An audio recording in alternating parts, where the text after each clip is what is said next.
editor, Samita Mukhopadhyay, and my guest needs no introduction. I am here with the inimitable Priyanka Chopra. Hello.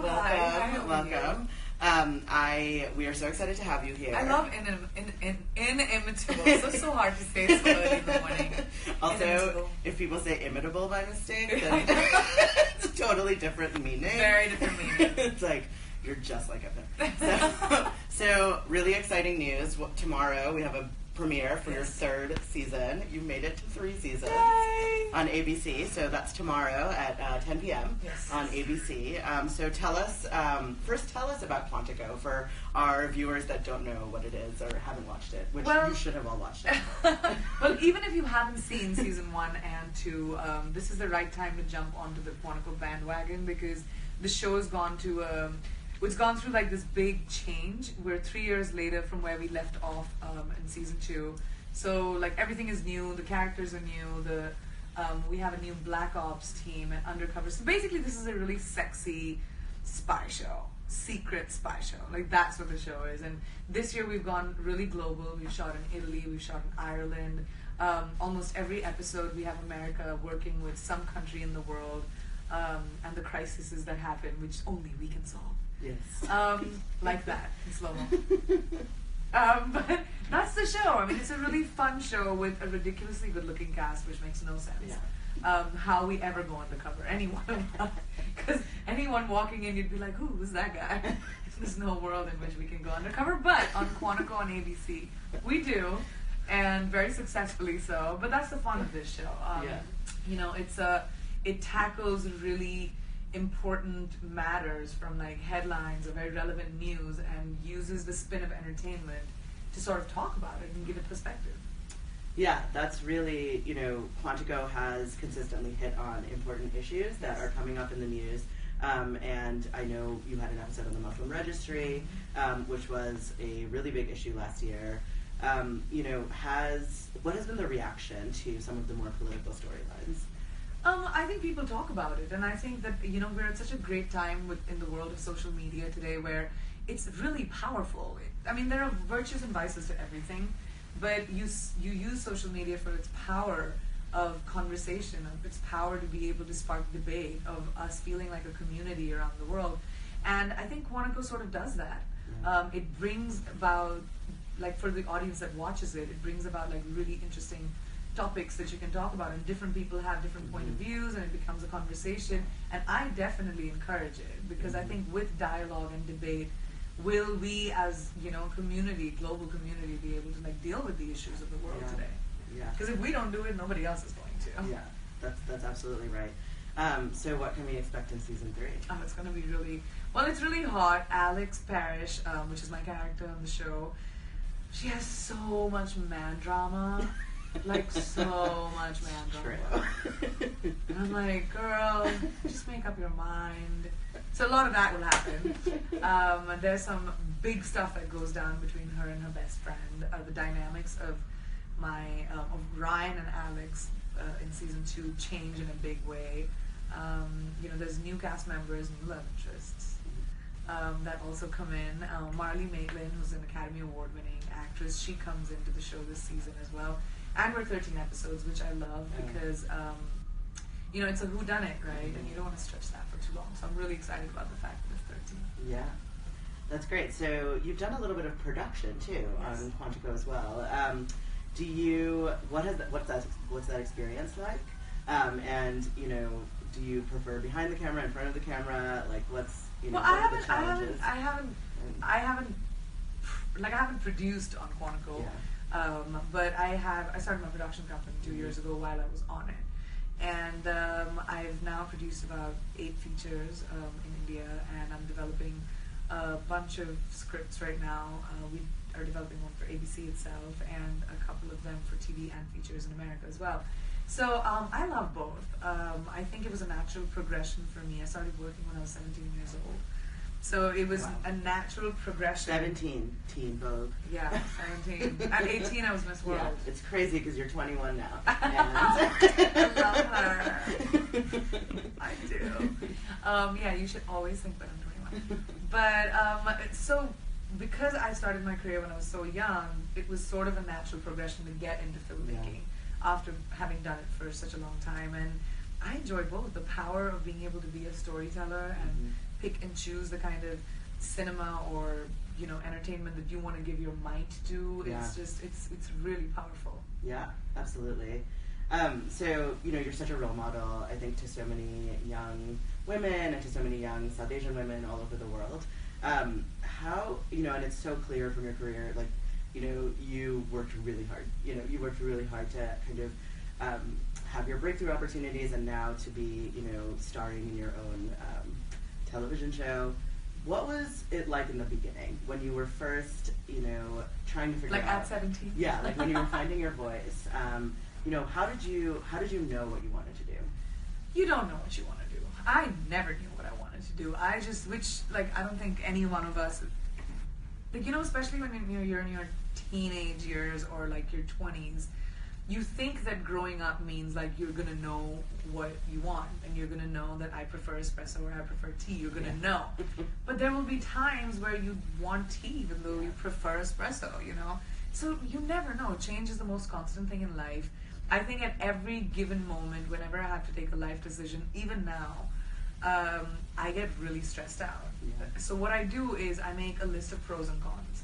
Like, what is it that I can live with this decision? Like, if I was to give up a movie, or if I was to, because I didn't think that it made sense for me to do at that point, what would happen if that movie got made with someone else? How would I feel? So I play out the whole scenario, I deal with it, I make an intelligent decision. I started doing that when I was very young. I think my parents always gave me, they always encouraged my opinion. I grew up with very progressive, modern-minded parents who believed that as a girl, to survive in this tough man world, I needed to, you know, have a voice. And my dad always encouraged it. And I think that ever since I was a kid, I was always like, pros, cons, my decisions, my consequences. And that sort of gave me the courage and confidence to deal with the world, even when everything is going to crap. Yeah. What is your advice for young women, or really anybody, you know, who's watching today that might be interested in pursuing a career in entertainment? Well, just know that it's, you know, it can't be your make or break. Like, a lot of kids and a lot of people come into the entertainment business and they really believe that if I don't make it, I won't have anything else to do. My career is over. We live in a world today where you can make anything into a career. I mean, literally, people have become like massive stars by just putting up videos on YouTube. Yeah. So go figure. Yeah. So nothing is like a do-all or end-all of your life. You know, you've got to play smart. You have to work smart. That's important. And not just work hard, because that's important, definitely. You have to work smart. You know, make the right decisions, make the right moves, be intelligent about it. No one's going to give you an opportunity. As a young person today, you have to give yourself an opportunity. You have to have your hustle ready. You have to make sure that you're not ashamed of it, and there's nothing wrong with being ambitious. Just go for what your dream is. Find different routes to get to the same destination. That's what I tell everyone. So what do you tell yourself when you're having a day that you don't think you can, that you might be having a day of self-doubt? I have a lot of those. I have self-doubt moments.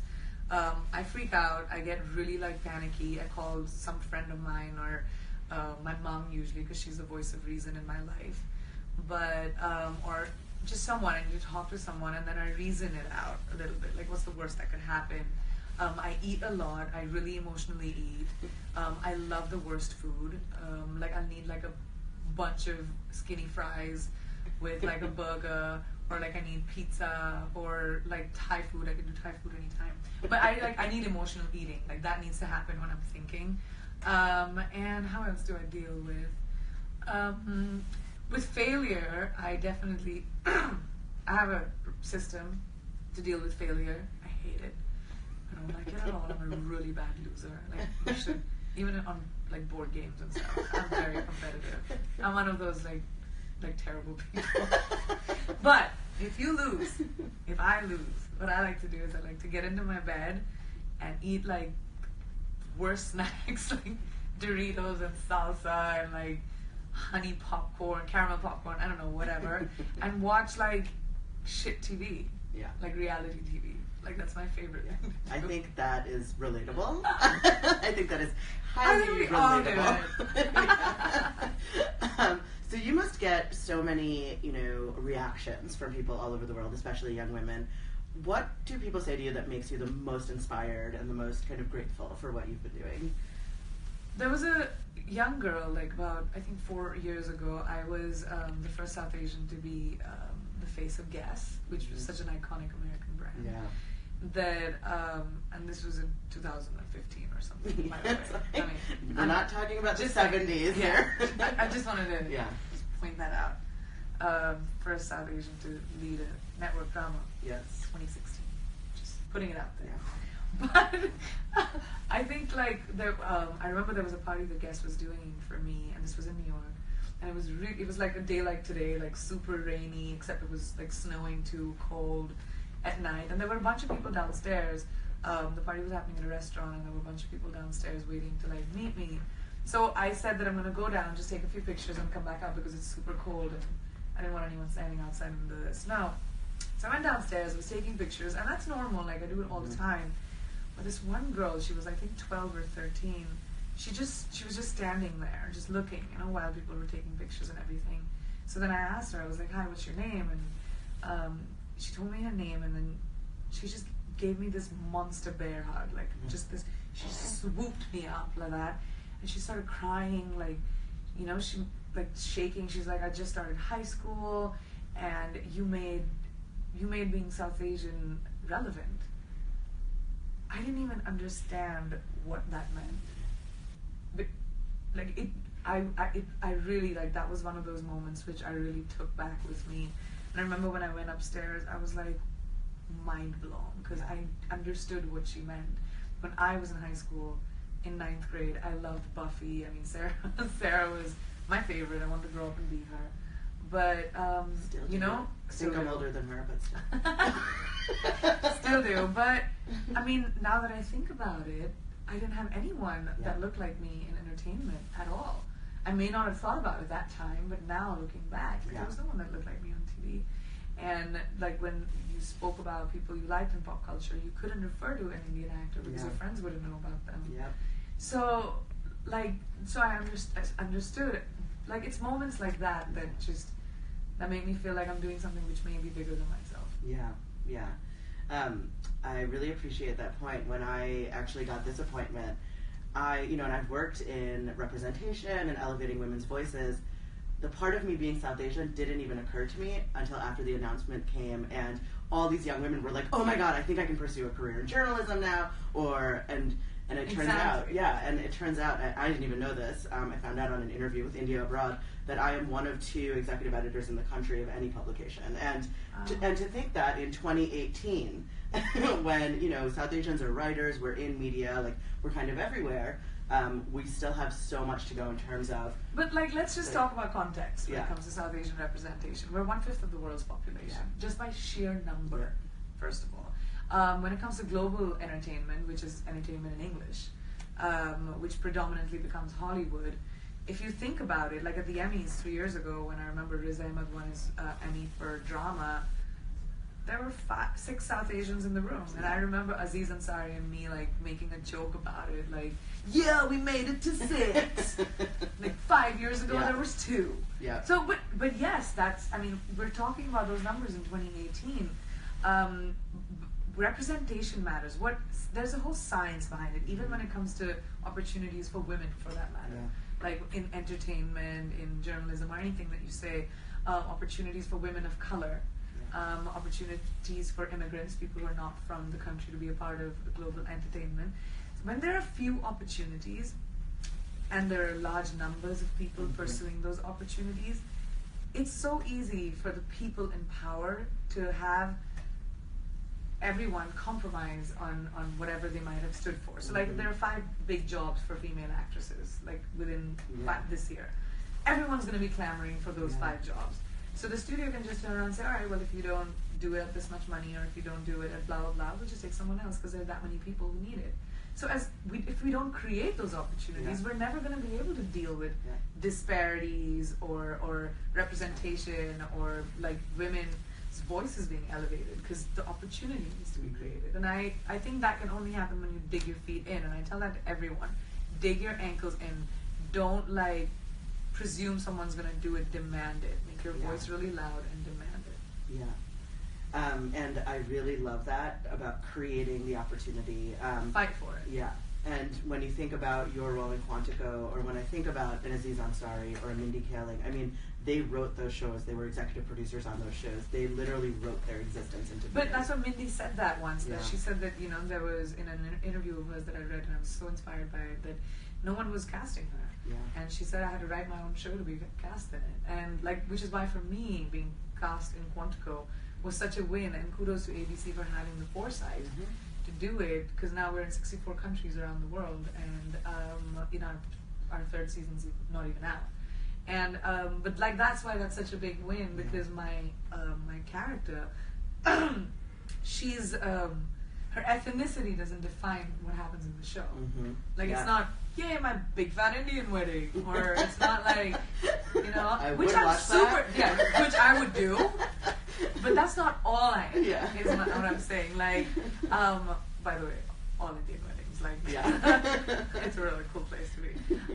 But that's what I mean. We've always been stereotyped into something like that, which is defined by our skin tone, which I think we can do. We're so much more than just that.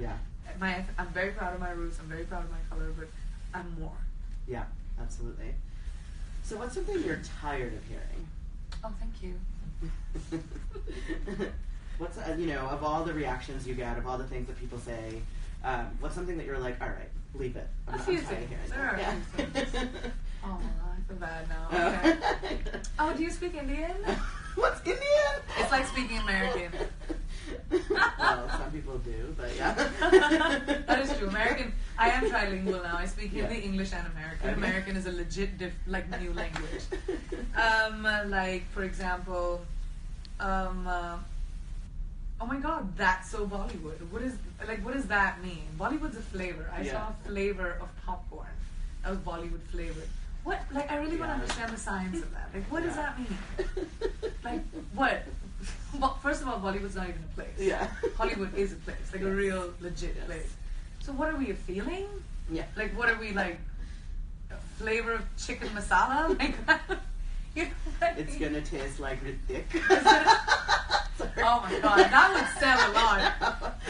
It tastes like Ritik. Sorry. I was like, what would Bollywood taste like? Oh, that was really funny. Ritik is an actor. A really very good looking actor. And clearly she wants to taste him, but some meat. Oh.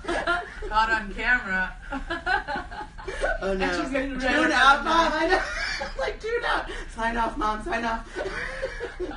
But stuff like that. But I'm not someone who gets offended too much. I like to educate. I like to, people always ask me how my English is so great. We were colonized. Yeah, thank you. We were colonized by the British for a lot of years. So when the Queen left, she left the language behind, and by sheer population, for 1.7 billion people, so even if 10% of 1.7 billion people speak English, that's a lot more than most of the population of a lot of English-speaking countries. Correct. That's how I speak English. So well. It's my first language. Along with Hindi. But stuff like that, which I try and give, because look, the world, the more offended we get, the more we find things offensive, the more we're going to create differences between us. And I feel yes, there is ignorance around the world, and yes, people don't know about everything. So it's better to deal with it with kindness and just be you know what, next time when you meet an Indian person, maybe don't say that because this is the truth. Right. And then the next time that person's not going to make the same mistake. So instead of being I'm so offended, what do you think? And expect the world to know everything. No one knows everything. We need to be kinder. We need, in our approach with people, we need to be more tolerant. The world is really going to crap right now. And we as young people of the world today really need to take charge of it. Yeah. So last question, I think. Cool. Who are your mentors and who inspires you? There are in terms of women, you think, or just people? Just people that either you've worked with that really told you could do it, or people that you see out in the world right now that you're like, oh, that person's killing it. You know, Jimmy Iovine, he was sort of my mentor when I came into America. Anjula Achari, who was my manager, who I don't know how randomly thought that I should come and work in America. She was working with Jimmy at that point, and I was doing music. I was signed as a recording artist with Interscope. And Jimmy always told me, and it was so funny, he was like, you know, people are laughing that I signed a Bollywood actress as a pop star. And I was like, why'd you do it then if it's so funny? He was like, well, they laughed when I signed Eminem too. So I was like, oh, I'll take it. I took it. I did not argue for even a second. But I mean, he always had this incredible faith in me. He told me to get acting representation in America. He was like, you're an easy fit for pop culture, and you should do it. No one's been able to do it, or it hasn't been cracked. And so he saw it when I didn't see it. So I really appreciate that. He's always been someone who's really pushed me.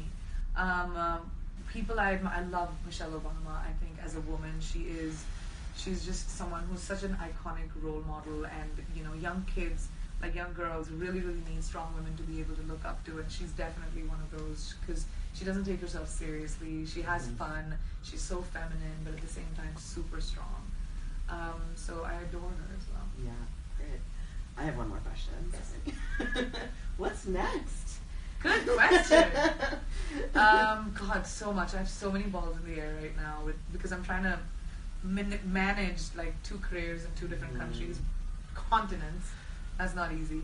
But so I have a movie coming out 1st of June, which is called A Kid Like Jake. It's this really sweet, small indie movie that I do a cameo in it, but I have to lend my support to it because it's a really important, relevant conversation. It's about a gender fluid child at the age of 4 who likes Rapunzel over like Lego, and how do parents and the adults in his life deal with that? Like, he doesn't know the difference. But so it has Claire Danes, me, Jim Parsons, Octavia Spencer, and like a bunch of amazing actors, amazing cast, that have come together just to support, you know, a film which is based on a play written by Daniel Pearl, actually. So I'm really excited about that. We premiered at Sundance, and people really loved it.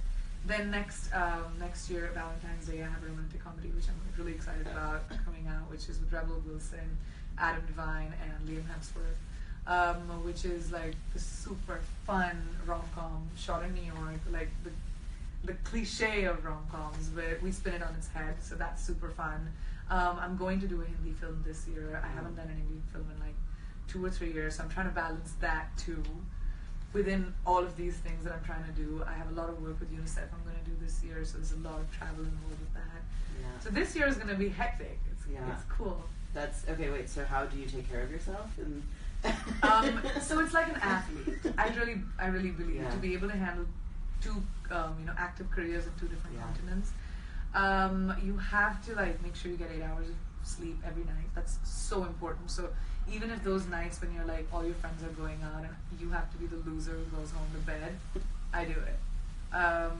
Because you know, there's no free lunch in the world. You want something, you got to give up something for it. Like, we can't be entitled, you know, brats, and we're like, oh, we want everything too, but I don't want to like have to deal with the discipline of it. So I do that. I make sure that I'm always hydrated. I eat the right food, and I make sure I laugh a lot. Like, being around fun people is very important. If you're around people that drain your energy, lose them now. No time for that. Ain't nobody got time for that. So keep like fun people around you, people who keep your mojo going and, you know, keep you happy. I do that. Like, I'm just a happy girl. Yeah, I love it. Well, thank you so much for joining us today. Remember, tomorrow tune in at 10 p.m. for the season 3 premiere. 10/9 Central. 10/9 Central for the season 3 premiere of Quantico. Priyanka Chopra, thank you so much for joining us today.